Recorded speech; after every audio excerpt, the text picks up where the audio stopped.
Djelatnost zvana propaganda, a danas i odnosi s javnošću, ponekad i marketing, zbire tehnika kojima je cilj stvaranje određenih uvjerenja kod ljudi. Uvjerenja koja će biti temelj na kojem će se lako usmjeravati interese ljudi u svom smjeru.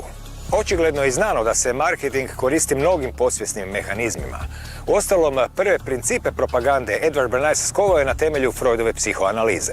No koliko duboko prodire marketing? Koliko je uopće duboka čovjekova perceptivna svijest? I koliko ima veze i sličnosti sa magijskim tradicijama s obzirom da se koristi njihovim simbolima? Ta pitanja, a i odgovori, najvjerojatnije će zauvijek ostati ovdje, na rubu znanosti.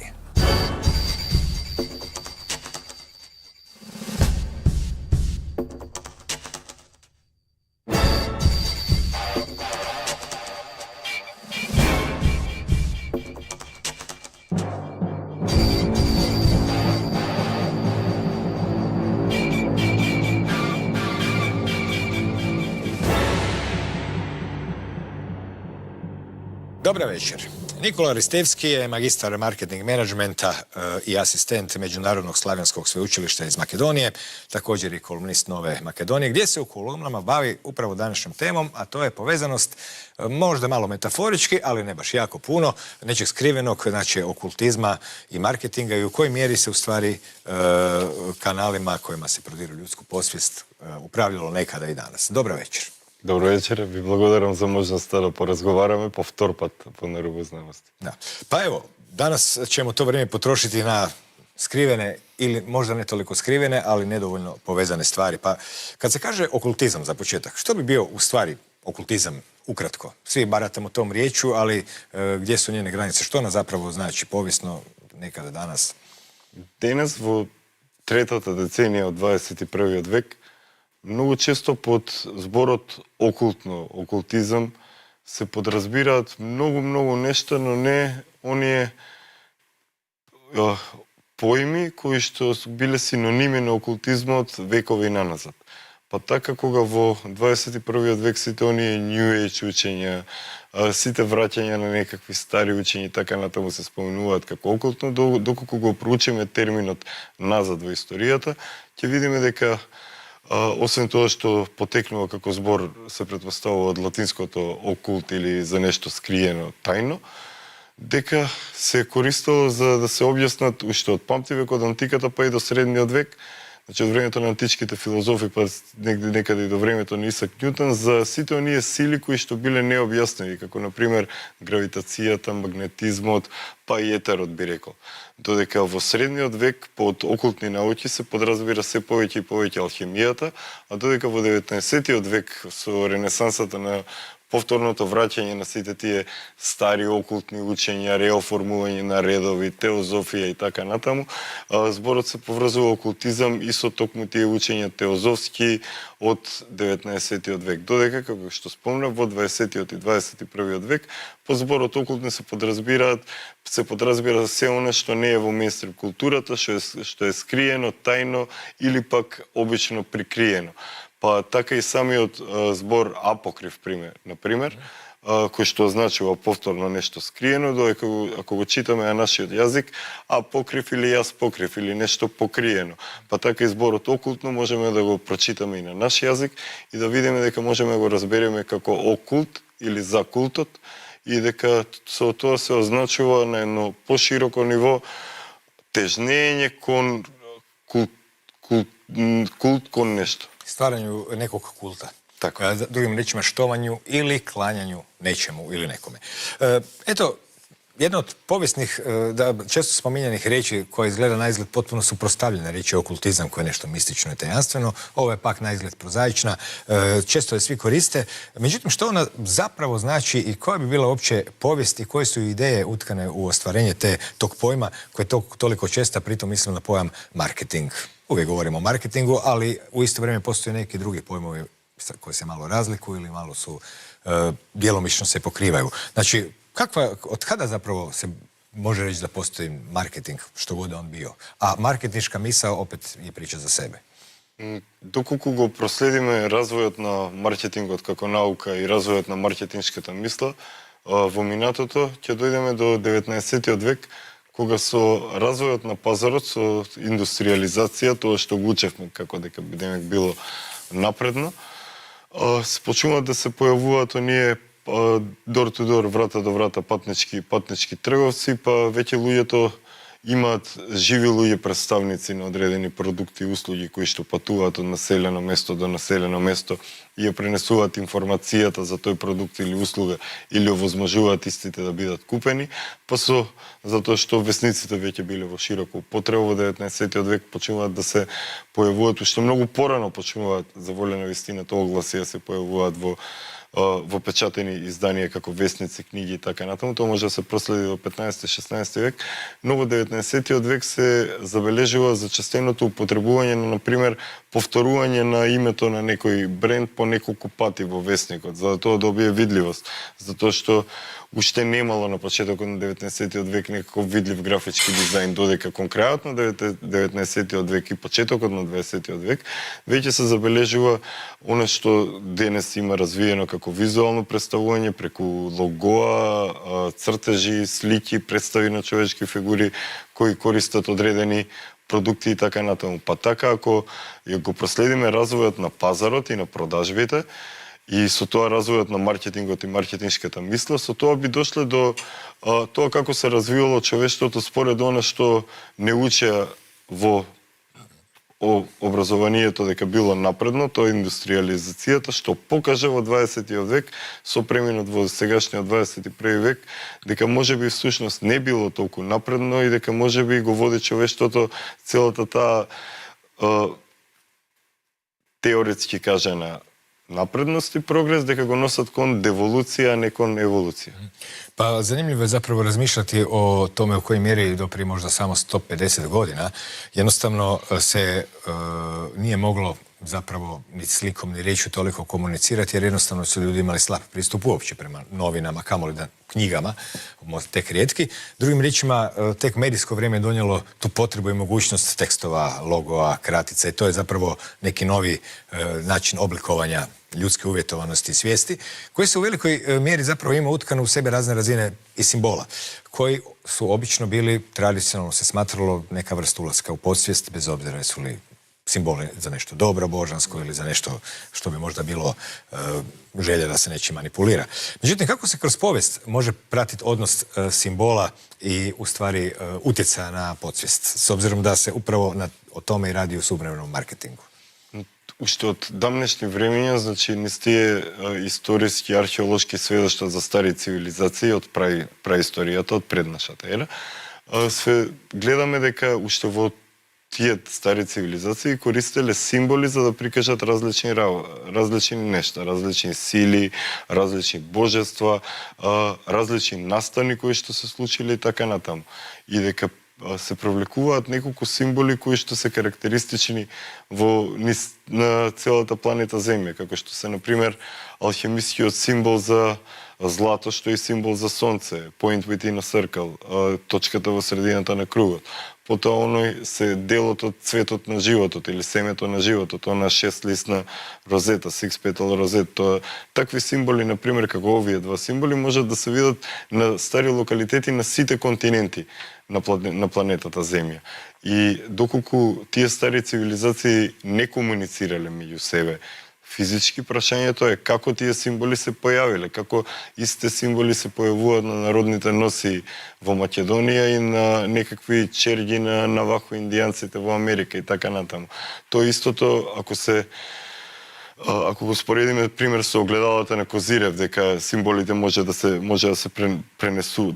пренесуваат и дека преку човечката подсвест символите се во етерот и се пренесуваат и преку гените и така натаму, символите се одамна употребуваат за религиски, духовен, манипулативен, но во последните 150 години, како што спомнавте, и за продажен аспект, односно за стимулирање на продажбите. Па така преку символите се повеќе и повеќе се влие не само врз човечките одлуки, туку врз целата човечка свест, па би рекол и подсвест во денешно време, за да се насочи интересот на купувачите, за да се зголеми потрошувачката и за да сведочиме како се повеќе и повеќе се создава потрошувачки човек, односно човечко битие кое што е насочено само и само кон конзумеризам, конформизам, материјализам, а со тоа и кон автодеструкција, односно деволуција. A sve to ima negdje temelj u nekim podsvjesnim uvjerenjima, pa kad već spominjete simbole i podsvijest, čovjek kojeg se uvijek nekako povezuje s tim temama je Carl Gustav Jung u 20. stoljeću sa svim svojim, rekao bih, mnogim ljudima već i poznatim temeljnim idejama. U kojoj mjeri zapravo se ono što se je recimo Jung vidio kao nekakvu, rekao bih, podsvijest svijeta, arhetipove koji pričaju nešto o prethodnim generacijama, o većim prostorima i tako dalje, u kojoj mjeri je i je li moguće čak i to na neki način iskoristiti za marketing na sličan način kao što se koriste mnoge niske žudnje, tipa želja za dominacijom, pa ajde ti kupi auto koji izgleda kao Jaguar, pa ćeš ti biti Jaguar. To bi recimo bio blaži oblik. Ali ovi dublji, povezani sa životom samim, kako se u cijelu priču o marketingu okultnom u stvari uklapa takav jedan pogled i može li se njega zloupotrijebiti, da tako kažemo? Доколку пред околу 1 век за време на таа голема депресија, голема економска криза што се случила во светот, почнала да се случува развој на маркетингот и на пропагандата и развој на пораќите и скриените символи, односно се поголемо влијание на пораќите врз човечките примални животински инстинкти. Тоа се базирало најпрви на Едвард Бернес и неговиот роднина Сигмунд Фройд, кои што го препознале заедно окултното, скриеното, тајното знаење кое што може да повлие од психологијата во продажбите, односно во економијата. И тоа било користено во почетокот и се уште се користи, но како опозит на Фройд Јунг, се повеќе и повеќе, особено со почетокот на дигитализацијата, појавата на интернет од крајот на 90-тите години, се користат архетипите на Јунг и дефиницијата на Јунг за колективното несвесно и за патот кон индивидуација на човекот, се повеќе и повеќе се манипулира точно преку тие архетипи кои што ги определил Јунг, кои што се користат не само во визуелни представи на реклами, на слики, на логоа, туку се користат и во цели наративи, во цели текстови, во цели вербални прикажување на одреден бренд, услуга, кампања и така натаму. Дури се користат и не само во продажни, туку и во кампањи, како политички кампањи, во проекти кои што се занимаваат со социјален инженеринг и така натаму. Eto, vrlo blizu zapravo tom pojmu marketing koji vidimo očigledno ima i veze sa raznim, da kažemo, razinama podsvijesti na koje se eventualno cilja. Možda su neke niže razine, eventualno strah od smrti, možda je neka druga, kako bi se reklo, suptilnija. U povijesti 20. stoljeća pojavio se i izraz propaganda koji je zapravo proslavio, rekao bih čak možda izumio Edward Bernays baš za tu specifičnu djelatnost koja se danas zove public relations, odnosi s javnošću, ali realno govoreći koji god izbor da riječi upotrebimo, marketing ili odnosi s javnošću, uvijek se krećemo unutar istog jednog prostora. Da. Malo prodaje sadržaja, materijala i tako. Pa kada već pričamo o simbolima i marketingu kroz povijest, kako bismo propagandu sagledali malo iz perspektive prošlih vremena, ne samo sadašnjih, da vidimo u kojoj mjeri u stvari je to, kada bi čovjek htio tako razmišljati pjesnički, ako propaganda želi daljinski utjecati na ljude, nekada se je govorilo da magija je nešto čime se daljinski utječe na nekog. Pa postoji nekakva paralela, doduše jedno ide kroz osjetila, drugo kroz neku možda čarobnu silu, ali kako god da bilo, ne bi trebalo čuditi ako taj propagandistički dio nije zapravo također prožet nečim što je i u davninama postojalo. Pa kako bi izgledao jedan kratki pregled te propagande od Bernaysa i prije njega pa sve do danas? Како што пишува Бернес во неговата книга, легендарна книга Пропаганда, пропаганда е еден совршен и убав збор на кој што му е додадено злокобно значење преку лошите начини на кои што се употребува. Da, to je u stvari alat, eto, u njegovoj biografiji jedno sam čitao kako je isti alat koristio zato jer su htjeli u njegovoj ulici posjeći nekakva stabla, pa je onda nekako to bio pozitivan primjer. Pa je lokalnu zajednicu ujedinio i stvorio kampanju da se stabla zaštite jer alat je alat. Druga je sad stvar ko su klijenti, ali doći ćemo i do toga. Бернес го определува потеклото на зборот пропаганда од таа единица на Ватикан од 17 век. Потоа го проучува и го објаснува целиот тој термин, но пропагандата како механизам мора да се задолжително треба да се погледне мултидисциплинарно и да се проучи од повеќе аспекти, од повеќе гледни точки. Затоа што ако погледнеме назад во историјата, сите стари цивилизации, како што користеле символи, така користеле и пропаганда. Тоа можеме да го видиме во Сумерија, Вавилон, Месопотамија, Египет, можеме да го видиме во античката Македонска империја и така натаму. Значи, историските извори, какви и да се, ни принесуваат дека сите големи владетели си имале своји писари кои што ги запишувале текот на настаните за да останат запишани и да се пренесат натаму. Па што е тоа ако не е пропаганда? Или пак користењето на во денешно време. Од пред еден век сите оној, например, една паралела со поново време, агитпроп во комунистичка Русија. Повторно е пропаганда. Значи, пропагандата е користена на многу начини, под различни имења, во многу векови, би рекол, и милениуми од човечкото постоење.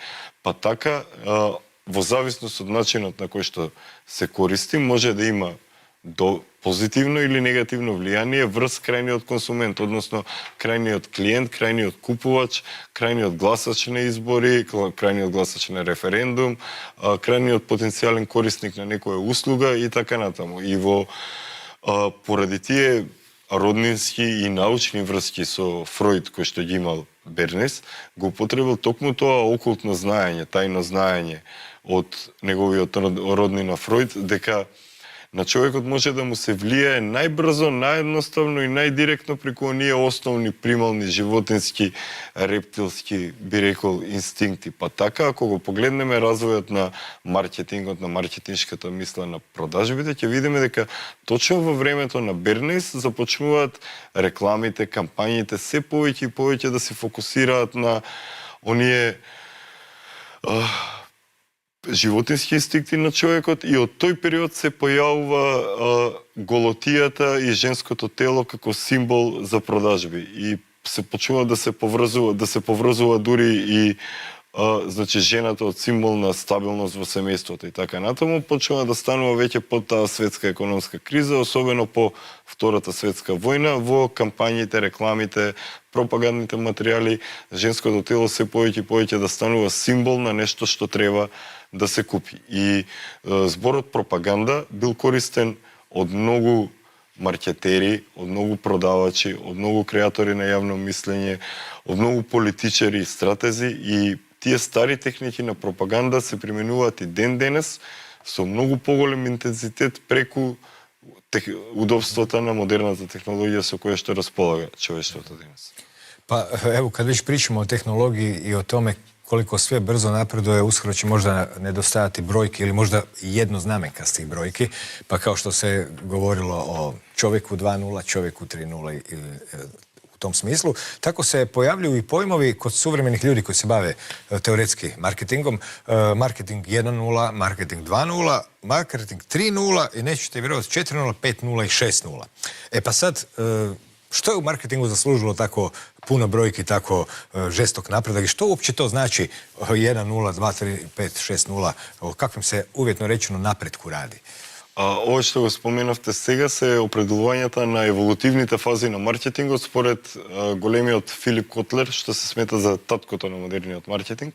Во неговите книги од последните децении тој јасно го определува развојот на маркетингот во последниот век, целиот овој период за кој што зборуваме од почетокот на продажбите, развој на маркетиншката мисла и така натаму, како нешто што постојано се надоградува, односно што постојано ја го проширува прво како знаење, како маркетиншка мисла, ја проширува својата датабаза со податоци за човечкиот одговор на тие пораки и со тоа се адаптира и на потрошувачите, затоа што на почетокот кога се започнувало да се продава директно пред еден век, се продавало директно, се продавало самиот продукт, значењето на продуктот, зашто тој е полезен и така натаму. Овој ауто брзо вози. Така, па потоа почнало тоа да се поврзува со некаков статусен символ, почнало да се тој автомобил што е удобен и брзо вози, почнало да се прават реклами со некакви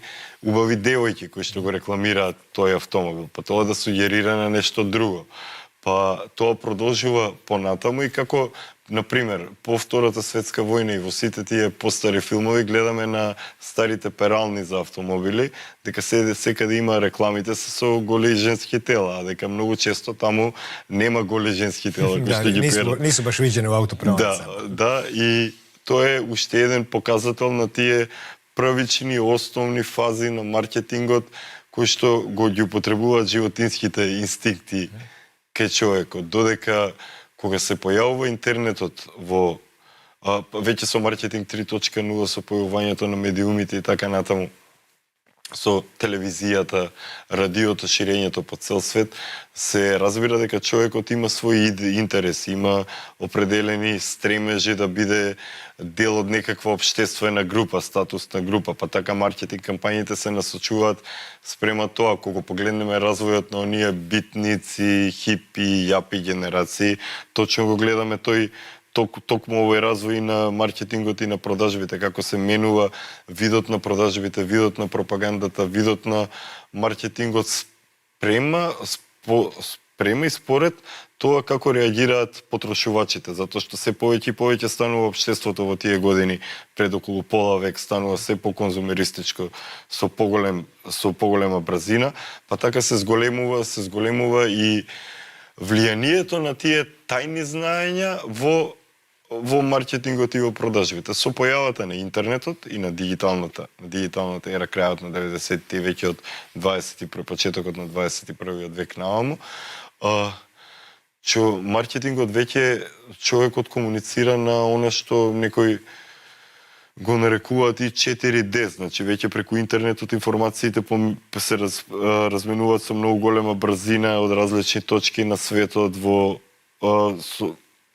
многу голема далечина, со многу голема брзина, се разменуваат во голем обем, значи човекот започнува преку интернет да може да праќа се повеќе и повеќе информации да прикачува онлайн, но со тоа и се повеќе и повеќе да дознава информации онлайн.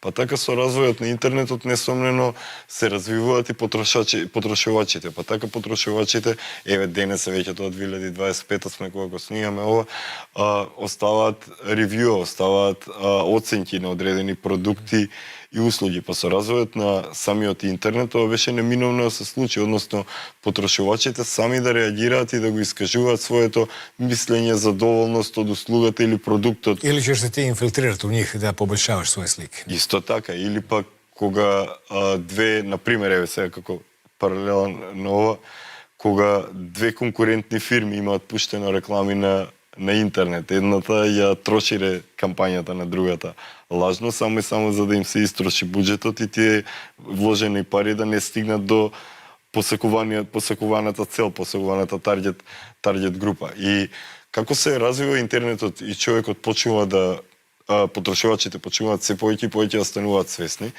како се зголемува се повеќе и повеќе во овој век свеста за екологијата, за чувањето на земјата, за исцрпноста на ресурсите кои што ги има земјата, така се променува и пазарот, се променуваат потрошувачите, се променуваат нивните барања на дел од нив, на оние што се conscious consumer, свесни потрошувачи, а со тоа се променува и понудата. Па така веќе во маркетинг 5.0 се гледа дека човекот не е веќе само, дека човекот веќе има и душа, односно дека сите тие одлуки и целиот тој дигитален свет е поврзан и со неговата вистинска натура, неговата душа, а веќе најновиот маркетинг 6.0 на Херман Катанаџи и Филип Котлер е дека целото тоа е поврзано нераскинливо со дигиталниот свет и се бара начин според нив за подобар човек кој што ќе остане, наједноставно кажано, со своја јас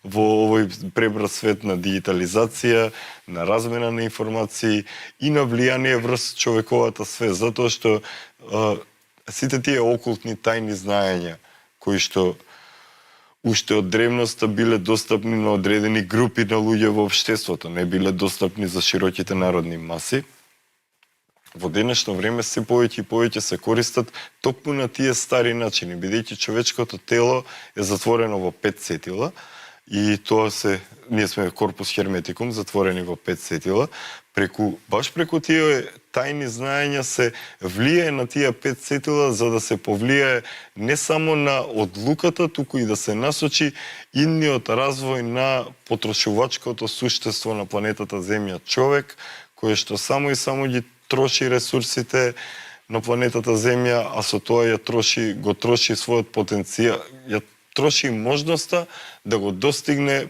својот потенцијал човечки, да живее на планета каде што ќе нема да се уништува природата, каде што луѓето нема да зависат од некакви измислени материјални, како што сега следува дигитални пари и така натаму, туку човекот се повеќе и повеќе е насочен кон затварање во калап и дигитализирање, наместо кон ослободување и да бидеме суштества кои што ќе доживуваат искуство се повеќе и повеќе, наместо што ќе прават задачи, односно таскс. U svakom slučaju mete se mijenjaju danas kada je borba za ljudsku pažnju nevjerojatna sa svih strana, sekunde što glasnije i što jače se moraju biti da bi uopće privlačile i da bi čovjekova svijest prije svega bila usmjerena na taj način, a što će biti sa idejama žice direktno u glavu. Govorimo opet o eksponencijalnom povećanju tih podataka koje bi trebalo ući u tog nekog koji doživljava u nama. I zato je to na početku 21. stoljeća već smo odmakli u njemu, više nije početak. U zadnjih možda godinu, dvije dogodila se zapravo stvarno nikad viđena revolucija vezana uz takozvane umjetne inteligencije i njihovu sve više prevladajuću upotrebu u svakodnevnom životu od mnogih djelatnosti koje u stvari su takve da se sada već i pitanje potrebe za ljudima ako umjetna inteligencija može njih mijenjati, ali također ipak i tu su i dalje velike umrežene milijarde ljudi, svi na pametnim telefonima ili na neki način povezani i dalje stare težnje, sve novo, samo su težnje stare. A to znači opet upravljanje ljudskom percepcijom, prodavanje stvari, marketing, propaganda, odnosi s javnošću. Pa kako u svijetu umjetnih inteligencija se dalje prožimaju zapravo tehnologija, marketing i na koji način? Сите тие влијанија врз човечката свест и подсвест, кои што се употребуваа во изминатиот век и во почетокот на овој век преку бои, символи, зборови, звуци, мириси, сензорни реакции, сега преку интернетот тоа се зголеми и преку достапноста на вештачката интелигенција на широките народни маси, тоа стана веќе дел од оној електромагнетен смог над сите нас. Бидејќи, со таа вештачка интелигенција може да се направат такви анализи што многу големи тимови на одлични маркетинг експерти не можат да ги направат тие анализи. Може да се насочат маркетинг кампањите на, би рекол, и начини кои што во зависност од тоа, како што рекол Бернес, како ќе се употреби пропагандата. Значи нема границе манипулација, ако сум добро схватил сад више. Да, дали ќе делуваат деструктивно или ќе делуваат креативно, дали ќе делуваат еволутивно или ќе делуваат деволутивно. Па така забележуваме дека, например, одредени социјални мрежи кои што се користат на одредени континенти во светот имаат одреден вид на содржина, а на други континенти друг вид на содржина. И сега со таа вештачка интелигенција и со достапноста на таа вештачка интелигенција за широки народни маси, се повеќе и повеќе се влијае врз токму тоа конзумеризам, конформизам, материјализам и неразмислување со отсуство на критичко размислување, отсуство на скептицизам и раководење на човечките одлуки, а во последно време и односи со колеги на работа, со луѓе во семејство, со пријатели, дури за некакви емотивни психолошки проблеми, за се и се што се консултира вештачката интелигенција. Па што е тоа, ако не доказ дека човештвото навистина деволуираше наместо да еволуира и дека навистина тоа што ни се прикажуваше како голем развој, како индустриализација, како одење напред, нели светот многу отишол напред во 19-тиот и во 20-тиот век, всушност не беше забрзано одење назад, а не одење напред, затоа што додека се развиваа машините, додека се развива индустриите, дојде до вештачката интелигенција и да целото тоа се разви, но не се разви самиот човек, односно сведочиме дека на планетата Земја човекот е се подалеку и подалеку од својот потенцијал, односно се подалеку и подалеку од оние морални и етички вредности кои што ги одржале генерациите и генерациите кои што обстанале на овие простори, дека во денешниот 21 век таа насоченост кон удобства и навидум олеснет животот технологијата е всушност замка која што го носи човека кон една широка врата на пропаст наместо кон некаква тесна врата на знаење каде што тешко се поминува, но сепак се останува жив. Да, vi ste sad spomenuli kako se smanjuje pitanje etičkih i moralnih, prosuđivanja čovjeka, ali ja bih rekao da se već došlo do faze gdje se gubi kod ljudi mogućnost pisanja ili pričanja iz vrlo jednostavnog razloga, jer ako to ne vježbaš, onda ne znaš, a ako ti neko drugi na jedan klik to napravi, onda to znači da ćeš zauvijek ne znat, što bi se reklo. Pa bih rekao da se tu razina sposobnosti zbog dostupnosti tih tehnologija nevjerojatno brzo smanjuje. Kao što se može nevjerojatno brzo uvježbati, ali ipak u kontinuitetu. Što to znači onda pojam za vas okultni marketing? Odnosno, gdje je veza okultizma i marketinga? Koliko sam ja shvatio, utjecaj na podsvijest na razne načine je svakako ta glavna poveznica, ali u kojem širem smislu zapravo možemo, to bi značilo da bi mogli cijelo naše društvo povezati sa okultizmom, ako je već izloženo marketingu, a on ima svoju tu skrivenu stranu koja je pomalo uvijek i mistična. Што е маркетинг ако не е окултизам и ако не е култ кон потрошувачко општество? Значи, самиот маркетинг е окултна наука која што во себе влие врз човечкото рацио, врз човечките одлуки уште од давнина пред појавата на вештачката интелигенција. Значи, користи тајни и окултни знаења кои што не се широко достапни.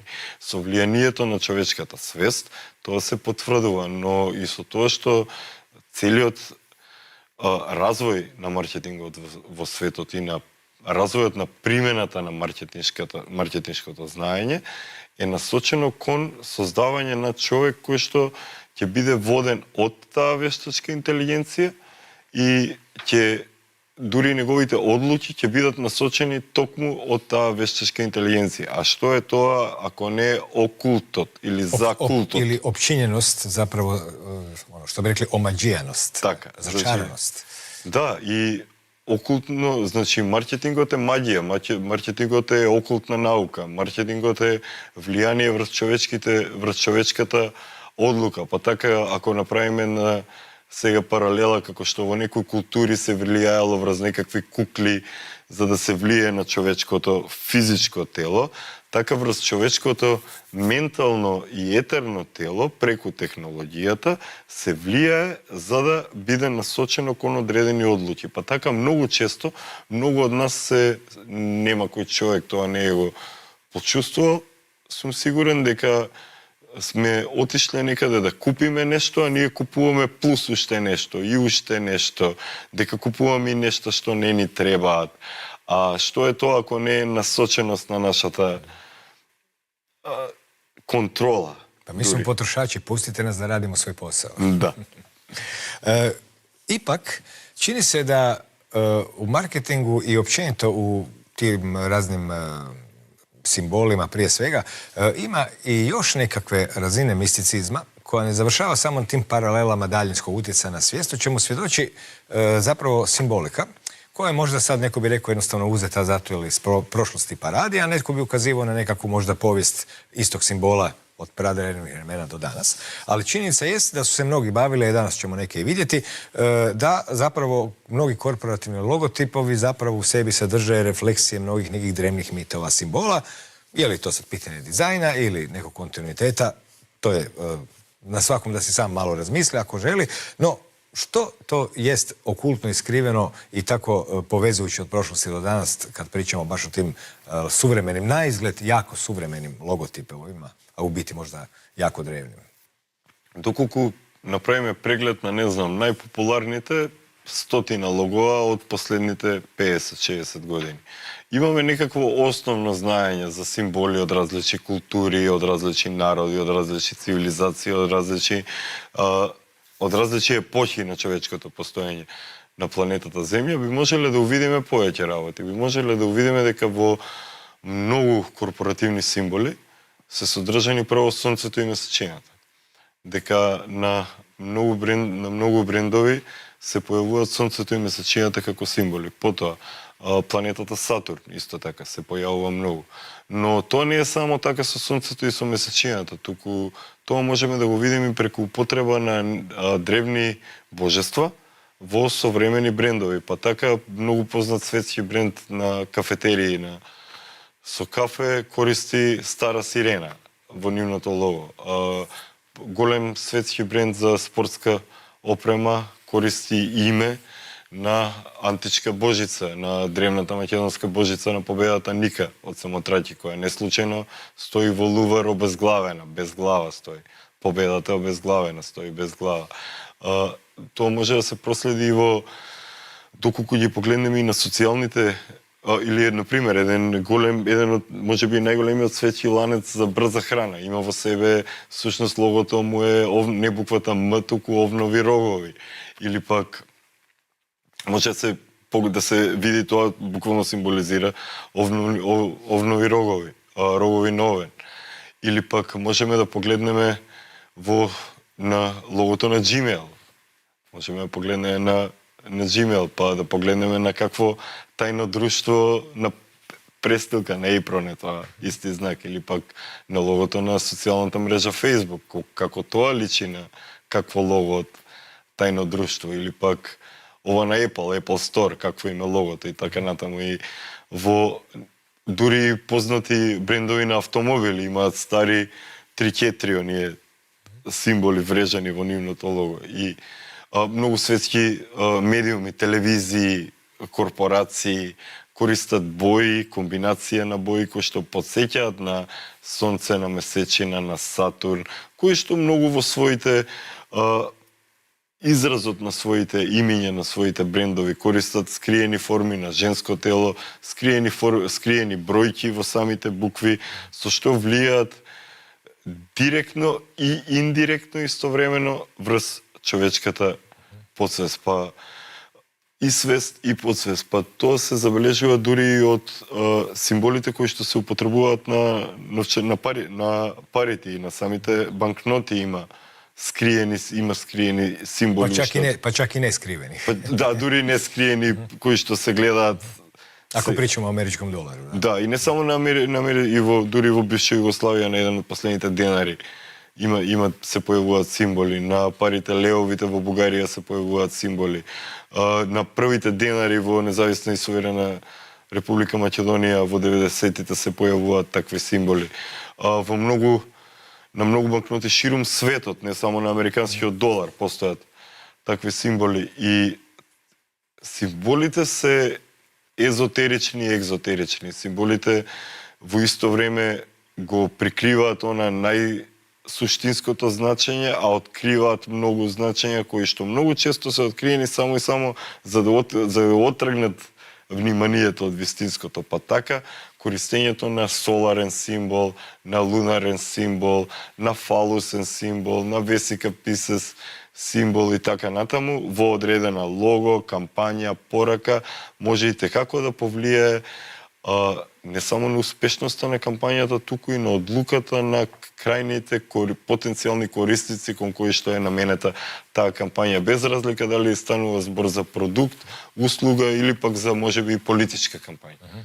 A koliko je bilo uopće ovako, kad spominjete već stare reklame iz vremena Jugoslavije, koliko je tu bilo onog što bi spadalo u kultni marketing, s obzirom da je u to vrijeme komunizma propaganda bila dosta vidljiva, nije trebalo puno okultnoga, ali ipak pričamo i o više razinskom zapravo svijetu, pa na koji način, što se u to vrijeme naših, mladosti nekih ljudi koji su danas još živi zbivalo na području marketinga u ta vremena koja su preddigitalna? Доколку ги проучиме рекламите од втората половина на минатиот век, од нашите простори, ќе видиме многу зголемена стигматизација на женското тело, односно користење на женското тело за реклама за се, за пијалоци, за туристички центри, за автомобили и се забележува се поголема и поголема вулгаризација, односно стимулирање на она секс селс, на продажбите преку сексуални импулси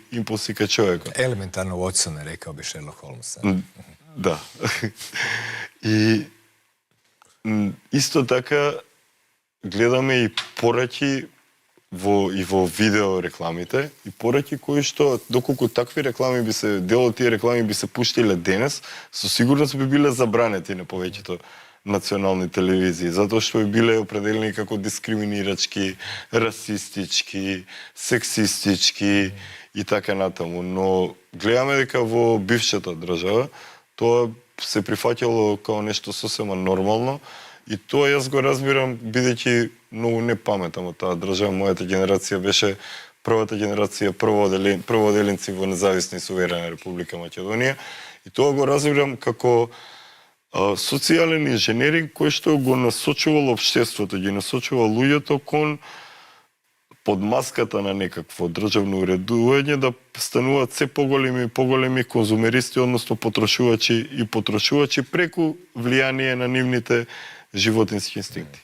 Kad su uopće, kad već idemo u povijest, počeli zapravo, da kažemo, domaći uradci marketinga, spominjali ste to ulazak žena u marketing, u reklame, što je, sjetimo se, u svim automehaničarskim radnjima, u filmovima 70-ih, na svakom automobilu zastava 101, neko u Badiću onako leži. Kako su izgledali ti početci između dva svjetska rata, kad su uopće krenula Kina, pa potom i radio, televizija još nije ni bilo? Само да не заборавиме дека оно експеримент од 50-тите со Eat Popcorn, што се направил, да го споменам, да не го заборавим од цело што говоривме до сега, познатиот експеримент, што е тоа ако не е окултен маркетинг, односно користење на фреймовите на сликите што може да ги види човечкото око преку импортирање на слики. Кои ти уѓу испод прага свесности. Чисто окултизам. Сега ово што го спомнавте, ако во времето на Втората светска војна е зачестено представувањето на женското тело како нешто разголено и така натаму, и погледнеме малку поназад, ќе видиме дека едни од најстарите реклами, видео реклами на овие простори, ја представувале жената како домаќинка. Па така на YouTube каналот на Хрватскиот државен архив е содржано едно видео со повеќе реклами од 20-те, 30-те и 40-те години, каде што се гледа едно од најстарите реклами на овие простори, каде што две жени си разговараат за својот шпорет, печка за печење во кујната.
Тоа е едно нем филм од 4 минути. To nisu baš ni kratke reklame, ali tada se nikome nije ni žurilo.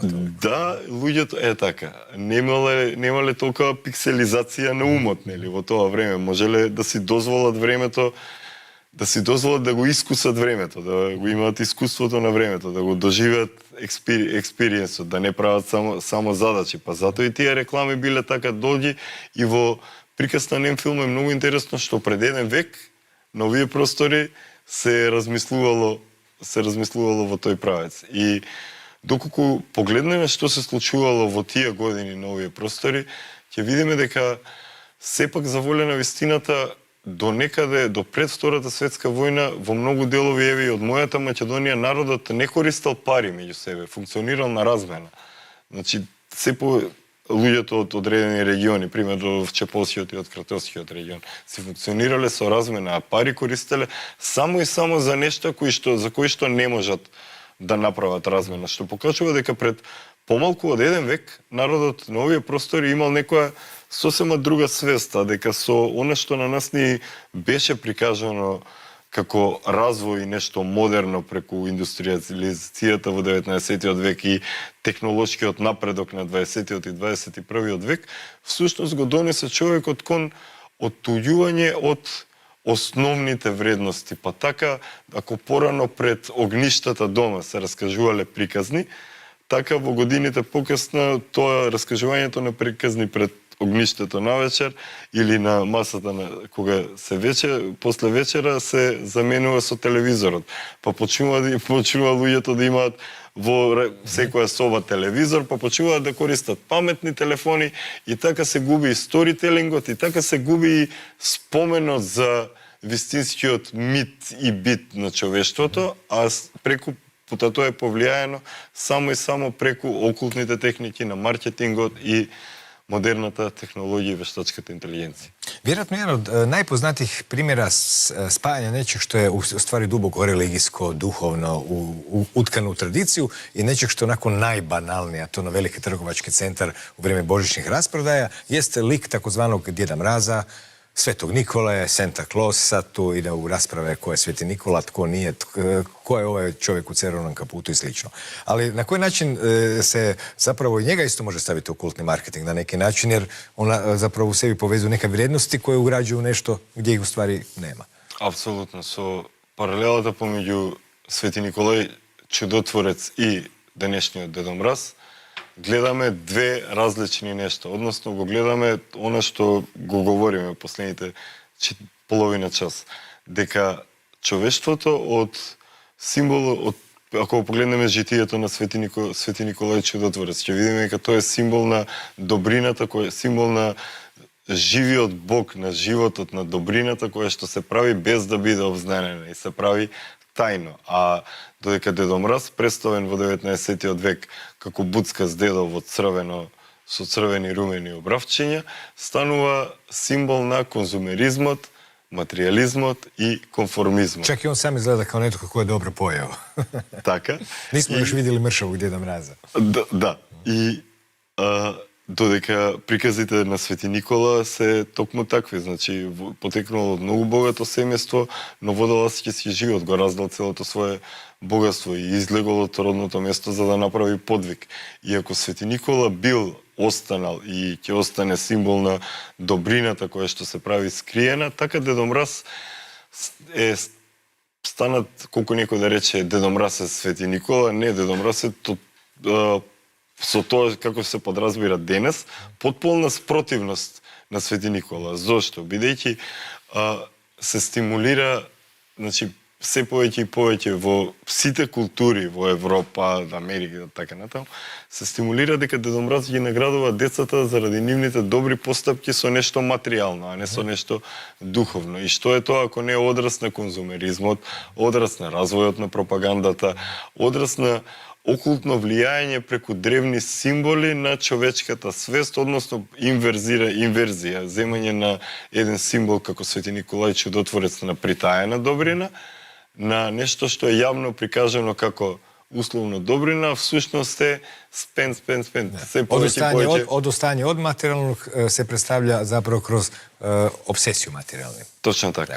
Ето, на крају, kada se, tako malo čitaju ti neki tekstovi vaši o okultnom marketingu i ovo sve što smo čuli, kao prvo reklo bi se da je u našem svijesti svakodnevno podcijenjen utjecaj marketinga, propagande, odnosa s javnošću na sve što mi mislimo i radimo, jer naravno ne primjećujemo većinu tih utjecaja. A s druge strane, rekao bih da sve to skupa djeluje puno više destimulirajuće na čovječanstvo nego što se čini na prvi pogled.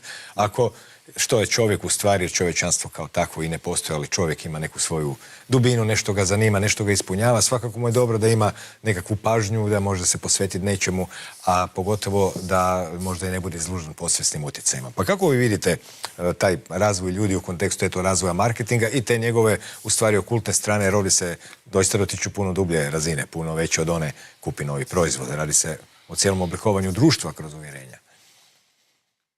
Кога култот ќе стане потрагата кон подобро човештво, наместо тоа што е денес култ кон човештво кое што е се по насочено кон деструкција не на околина на земјата, на која планета на која што живее него, туку и на самото себе. Колку луѓето повеќе и повеќе сме свесни за некои работи, толку би можеле да си дозволиме да, она што го споменавме пред малку, дека да, големи се можностите на технологијата. Отворено е морето на интернет. Податоците се безбројни, се достапни за сите. Вештачката интелигенција писмено, говорно, веќе е достапна за сите. Веќе луѓето не треба нели да пишуваат. Заборавивме да пишуваме со пенкало, сега ќе заборавиме да пишуваме и на компјутери, затоа што комуницираме со глас со нив. Па така, наместо да комуницираме до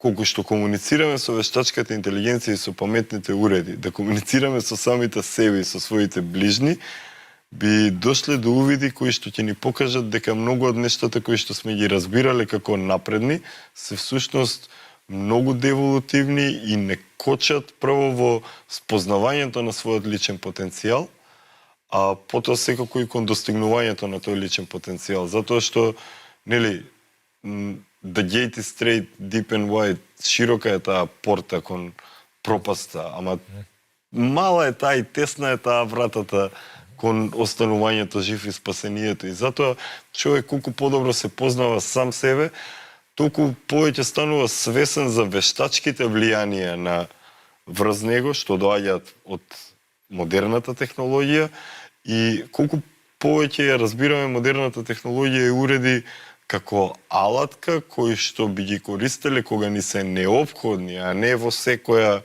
можност и потреба, толку повеќе би имале време за самите себе, за наблюдување на природата, за комуникација со нашите блиски, за учење на нови нешта, за одмарање и така натаму. А со се поголемо користење на технологијата, се повеќе и повеќе стануваме изморени, ни се скратува животниот век и се отстрануваме од вистинската наша натура, тоа е нашата душа. Никола, хвала и moguće da ćemo se u budućnosti još na nekakve srodne i slične teme družiti, a za danas još mogu samo reći doviđenja. Благодарам. Hvala i vama na pažnji. U vrijeme borbe za ljudski um i ljudske uvjerenja svakako treba obratiti pažnju na svakojaka razna skrivena vrata u podsvijest, u koju naravno ulazi i jezik simbola, sve prisutan, a izreka ništa novo pod suncem vrijedi i ovdje, pogotovo kad se i oči kontinuitet simbolike od drevne ezoterije pa sve do suvremenih korporacijskih svetih simbola, danas zvanih logo. U stvari, nikada zapravo u povijesti nije bilo toliko načina za utjecaj na velike mase ljudi kao danas. Pokazalo se da neke stare formule vrlo dobro rade i u novom okruženju, a jedna od njih koja svake večeri otvara vrata snovitih i podsvjesnih svjetova jest i Laku noć.